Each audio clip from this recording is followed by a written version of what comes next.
સુરતની ઓળખ સમા હીરા ઉદ્યોગમાં આવેલ મંદી વચ્ચે હવે નાના કારખાના વેપારીઓ દ્વારા ઘંટીઓ વેચવા કાઢવામાં આવી।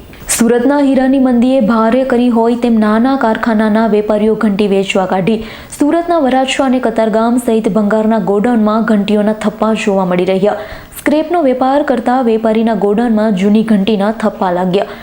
મોટાભાગે જેમના ખાતા ભાડા પર છે તેવા વેપારી ઘંટીઓ વેચી રહ્યા। સ્ક્રેપમાં ઘંટીનું લેવેચ કરતા વેપારીઓ પાસે 6 મહિનાથી ઘંટી ખરીદવા કોઈ આવતું નથી। ભંગારના વેપારી પાસે માત્ર હીરા વેપારીઓ ઘંટીનું વેચાણ કરવા આવે છે। સ્ક્રેપના વેપારીઓ પાસે જૂની ઘંટીનો સ્ટોક વધી ગયો છે, તો અંદાજે 3500થી વધુ હીરા ઘંટીઓ સ્ક્રેપમાં મુકાઈ હોવાનું કહેવાય રહ્યું છે।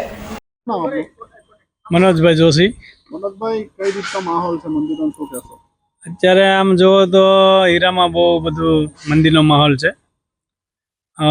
દિવાળી પછી અમારી પાસે સ્ટોક ન હોય ઘંટીઓનો ને એ બધો, પણ અત્યારે દિવાળી પછી તમે જુઓ તો અમારી પાસે સ્ટોક એવડો છે। એ લોકો ખરીદીને ઓછી કરે છે, ખરીદી બિલકુલ કરતા જ નથી, અને એ લોકો પાછી આવક છે પણ જાવક નથી ઘંટીઓની। એ કારખાનેદારોને ભાડા ન પોસાતા હોય ત્યારે 2-3 મહિના જે મંદીનો માહોલ કેટલો ચાલે કે ખ્યાલ નહીં, એટલા માટે એ લોકો ઘંટીઓ અમને આપી દેતા હોય છે।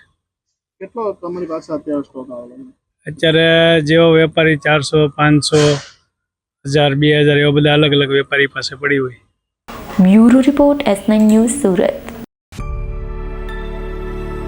અમારી તમામ માહિતીથી અપડેટ રહેવા માટે જોડાયેલા રહો S9 ન્યૂઝ સાથે।